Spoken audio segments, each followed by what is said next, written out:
નમસ્કાર, હું છું પ્રિયા અને તમે જોઈ રહ્યા છો જનતા કી જાણકારી ન્યૂઝ। નજર કરીએ આજના સમાચાર। રોડ નહીં તો વોટ નહીં, આસેડાના રામપુરા વિસ્તારના ગ્રામજનોનો ચૂંટણી બહિષ્કારનો હુંકાર। પાકા રસ્તાના અભાવે વિદ્યાર્થીઓ અને પશુપાલકોની હાલત કફોડી। ડીસા તાલુકાના આસેડા ગામે વિકાસની વાતો વચ્ચે વરવી વાસ્તવિકતા સામે આવી છે। ડીસા પાટણ હાઈવે પર આવેલા આસેડાથી રામપુરા પ્રાથમિક શાળા તરફ જતો મુખ્ય માર્ગ પાકો ન બનતા ગ્રામજનોમાં ભારે રોષ જોવા મળી રહ્યો છે। વર્ષોથી રજૂઆતો કરવા છતાં તંત્ર અને નેતાઓ દ્વારા દુર્લક્ષ સેવવામાં આવતા હવે કૌટુંબિક ખેડૂતો અને ગ્રામજનોએ આગામી ચૂંટણીનો બહિષ્કાર કરવાની ચીમકી ઉચ્ચારી છે। સ્થાનિકોના જણાવ્યા અનુસાર આસેડાથી રામપુરા શાળાનો રસ્તો અત્યંત બિસ્માર હાલતમાં છે। ચોમાસા દરમિયાન આ માર્ગ પર ગોઠણસમા પાણી ભરાઈ જાય છે, જેને કારણે નાના ભૂલકાઓને શાળાએ જવામાં જીવનું જોખમ રહે છે। પરિસ્થિતિ એટલી હદે વણસે છે કે ક્યારેક શિક્ષકો પણ શાળા સુધી પહોંચી શકતા નથી। વધુમાં કોઈ બીમાર પડે કે પ્રસૂતિ જેવી ઇમરજન્સી હોય ત્યારે 108 એમ્બ્યુલન્સ પણ અંદર આવી શકતી નથી, જેને કારણે દર્દીઓને ખાટલામાં ઉંચકીને હાઈવે સુધી લાવવા પડે છે। આ વિસ્તારના ખેડૂતો મુખ્યત્વે પશુપાલન પર નિર્ભર છે। કાચા રસ્તામાં પાણી ભરાઈ જવાને કારણે પશુપાલકો સમયસર દૂધ ભરાવવા ડેરીએ જઈ શકતા નથી। કાદવ કીચડના કારણે વાહનો ફસાઈ જાય છે અને દૂધ બગડી જવાની ઘટનાઓ રોજબરોજની બની ગઈ છે, જેનાથી ખેડૂતોને મોટું આર્થિક નુકસાન વેઠવું પડી રહ્યું છે। આસેડા ગામની ભૌગોલિક સ્થિતિ એવી છે કે તે ડીસા તાલુકામાં આવે છે, પરંતુ વિધાનસભા બેઠક કાંકરેજ લાગે છે અને લોકસભા બેઠક પાટણ લાગે છે। ગ્રામજનોનો આક્ષેપ છે કે આ રાજકીય સીમાંકનને કારણે તેઓ વિકાસથી વંચિત રહી ગયા છે। સંસદ સભ્ય હોય કે ધારાસભ્ય ચૂંટણી સમયે વોટ માંગવા તો આવે છે, પણ જીત્યા પછી ક્યારેય આ વિસ્તારની મુલાકાત લેતા નથી કે રસ્તા માટે ગ્રાન્ટ ફાળવતા નથી। વારંવારની લેખિત અને મૌખિક રજૂઆતો છતાં પરિણામ શૂન્ય આવતા હવે આસેડાના ખેડૂતો અને ગ્રામજનો આરપારની લડાઈના મૂળમાં છે। તેમણે સ્પષ્ટ શબ્દોમાં જણાવ્યું છે કે જો આ વખતે રસ્તો પાકો બનાવવામાં નહીં આવે તો આખું ગામ લોકશાહીનો પર્વ એટલે કે ચૂંટણીનો બહિષ્કાર કરશે।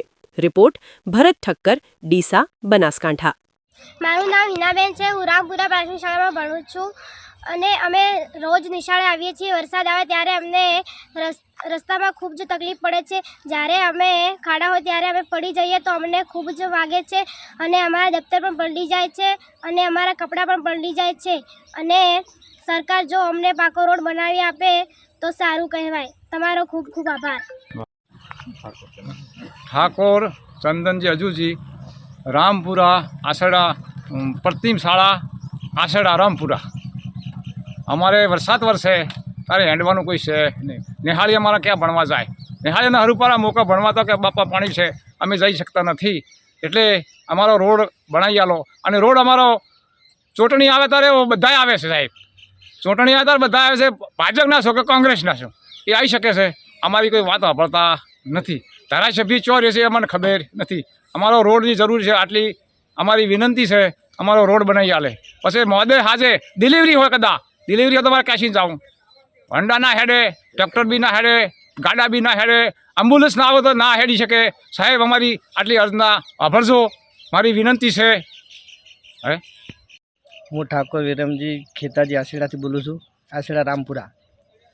અમારે સ્કૂલનો રસ્તો લગભગ 20-25 વર્ષથી સ્કૂલ બનાવેલી છે, ત્યારનો રસ્તો કોઈ છે નથી, તો અમારે બાળકોને ભણવાની મુશ્કેલ પડે છે। અમે દર ચૂંટણીમાં ભાજપને વોટ આપીએ છીએ અથવા કોંગ્રેસને આપીએ છીએ, પણ કોઈ ધારાસભ્ય કે સંસદ સભ્ય અમારી વાતને સાંભળતા નથી। એટલા માટે અમે એવું કહેવા માગીએ છીએ કે અમારે અહીંયા રોડ બનાવી આપો। ડીસા પાટણથી અમારે અહીંયા 2.5 થી 3 કિલોમીટર દૂર પડે છે, અમને કોઈ રોડ આપતા નથી। અમે કેટલાય વર્ષથી લોકો પાસે માગીએ છીએ, ધારાસભ્યને કીધું છે અથવા સંસદ સભ્યને કીધું છે, પણ કોઈ અમારી વાત સાંભળવા તૈયાર નથી। અને આ ફેરે જો ચૂંટણી આવશે ત્યાં સુધી અમારી વાત કોઈ રજૂઆત નહીં સાંભળે તો અમે ચૂંટણીનો બહિષ્કાર કરવા માગીએ છીએ। ભાજપ હોય કે કોંગ્રેસ હોય, કોઈ બીને અહીંયા અમે પહેવા દેવું નહીં, એવી અમારી અપીલ છે।